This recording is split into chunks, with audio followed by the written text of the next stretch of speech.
வணக்கம் நண்பர்களே, நான் உங்க கிச்சா பேசுறேன். இதை சாப்பிடாதே, கீழே விட்டு விடு. சுத்த தீர்த்தம் கொடுத்த மகா பெரியவா. அவர் எதுக்காக தீர்த்தத்தை சாப்பிடாத கீழே விடுன்னு சொன்னாரு, என்ன சுத்த தீர்த்தம் கொடுத்தாரு, அந்த சம்பவம் பத்தினதுதான் இந்த பதிவு. அந்த சம்பவம் பத்தி மேலும் நம்ம தெரிஞ்சுக்கிறதுக்கு முன்னாடி நம்ம சேனலை சப்ஸ்கிரைப் பண்ணாதவங்க கண்டிப்பா பெல் ஐகான் கிளிக் பண்ணுங்க, சப்ஸ்கிரைப் பண்ணுங்க. கும்பகோணம் ஸ்ரீமடத்தில் மகா பெரியவா சந்திரமௌலீஸ்வரர் பூஜை முடித்து தீர்த்த பிரசாதம் வழங்கிக் கொண்டிருந்தார். கூட்டம் அபரிதமாக இருந்தது. பெண்கள் வரிசையில் சிறு வயதிலிருந்தே மகா பெரியவாளின் பக்தையான ராஜம் என்ற பெண்மணி நின்று கொண்டிருந்தார்.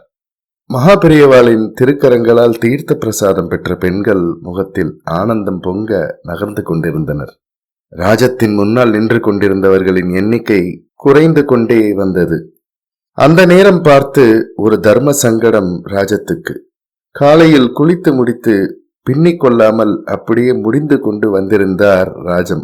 தலைமுடியை ஒன்றாக எடுத்து உச்சந்தலையில் போட்ட முடிச்சு மகா பெரியவாளின் அருகே செல்லும் போது அவிழ்ந்து விட்டது.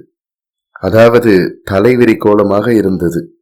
தலையை முடிந்து கொண்டால் உடனே கையை அலம்பிக் கொள்ள வேண்டும். வரிசையை விட்டு சென்று தலையை முடிந்து கொண்டு வரலாம் என்றால் அது முடியாத காரியமாக இருந்தது. பெண்கள் வரிசை மிக நீண்டதாக இருந்தது. மகா பெரியவாளின் பார்வையில் இருந்து விலகித்தான் இருந்தார் ராஜம். ஆனது ஆகட்டும் என தலைமுடியை இரு கைகளாலும் எடுத்து அப்படியே முடிந்து கொண்டார் ராஜம். இருந்தாலும் தலைமுடிப்பட்ட கையால் தீர்த்தத்தை எப்படி ஏற்பது என்ற சஞ்சலமும் ராஜத்திற்கு இருந்தது.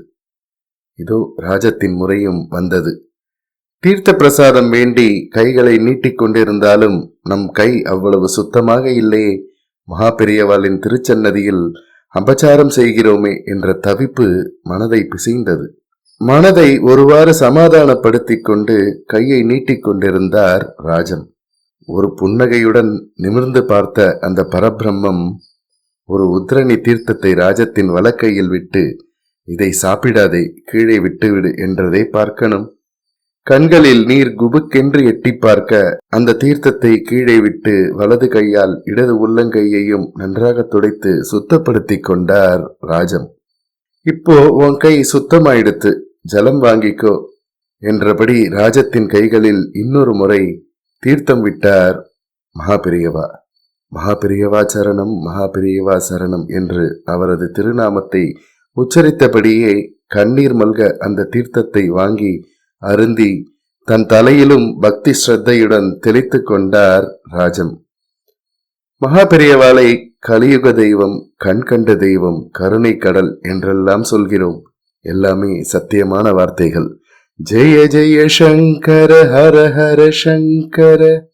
இந்த பதிவு உங்களுக்கு பிடிச்சிருந்தா லைக் பண்ணுங்க, ஷேர் பண்ணுங்க, கமெண்ட் பண்ணுங்க. மறக்காம பெல் ஐகான் கிளிக் பண்ணுங்க, சப்ஸ்கிரைப் பண்ணுங்க.